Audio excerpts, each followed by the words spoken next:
And do we have our guest host on the line? Hello. Yes. Hello, you have to speak up a bit. Well, I'm very sorry. How you guys doing? This is the one and only Andrea Claire. What's going on? We finally put a voice to the name. Well, it's great to be on, and thank you for having me. I appreciate it. Wonderful question. And before I start with question one, I just have to preface this particular question with a small warning. You have to pay careful attention to the if, because the if factor is going to be an important part to your answers. So are you ready for question one? Yes. Yeah. Okay. Yes. If WWE Creative is not willing to write and engage women in quality storylines that will encourage character development, they should simply relegate the divas to doing backstage interviews or serve as arm candy for the superstars and just eliminate the women's division entirely. So remember, this is an if WWE Creative is not willing to write quality storylines for divas, which seems to be the current state of affairs at the moment. Take it or leave it. And let's start with Daris, please. You said Start with who? I'm sorry. Let's start with Daris. Oh, starting with me.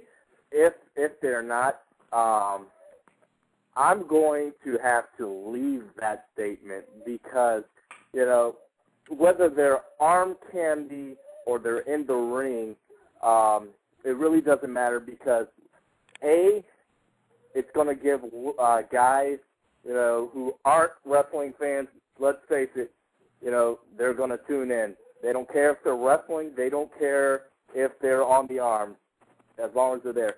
And B, there's a lot of women out there who are looking up to these girls, whether they're saying, man, they are great wrestlers, I want to be like them, or, man, I would like to be out there and I would like to bring it back to wrestling.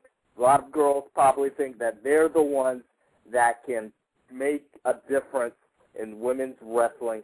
So it doesn't matter how they're using them now because it always goes back to women's wrestling. Like I said before, time and time again, before there was the Lunger Blaze, there was, we had the Mae Youngs and all, and then it died down. Then it came back up with the Lunger Blaze, died down. Came back up with Trish and Lita, died down, and it's about to come back. So it doesn't matter if they're wrestling or eye candy. Okay. God, I'm going to have a lot to think about. Okay, let us move on to Shane. You could take it next. Okay. I'm going to leave it because I think they will always continue to use women to wrestle. The women are always going to, whether it's one match a night or one match a week, I think we're always going to still see a women's match. But I am a believer of, I don't need to see 18 different women trying to wrestle because 18 different women all can't wrestle on that decent or excellent level. I'm not a fan of seeing, the Alicia Foxes in the ring. People like her or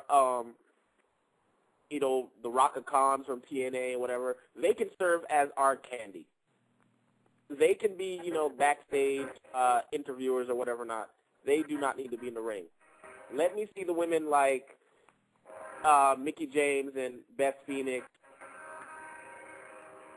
Is that somebody's radio or? It's a train. That's saying you need to hurry up because we're trying to get a ticket out of here. Yeah, I'm all for seeing women that can wrestle, and the other women, let them be arm candy valets and backstage interviewers. Okay, and now last but certainly not least, Chris, your opinion. I'm going to leave it also. I think right now, with how the business is, women have more to do with this business now than they ever have. I think if you look in the history of wrestling, women have never really had storylines. They've always kind of just had matches. It wasn't until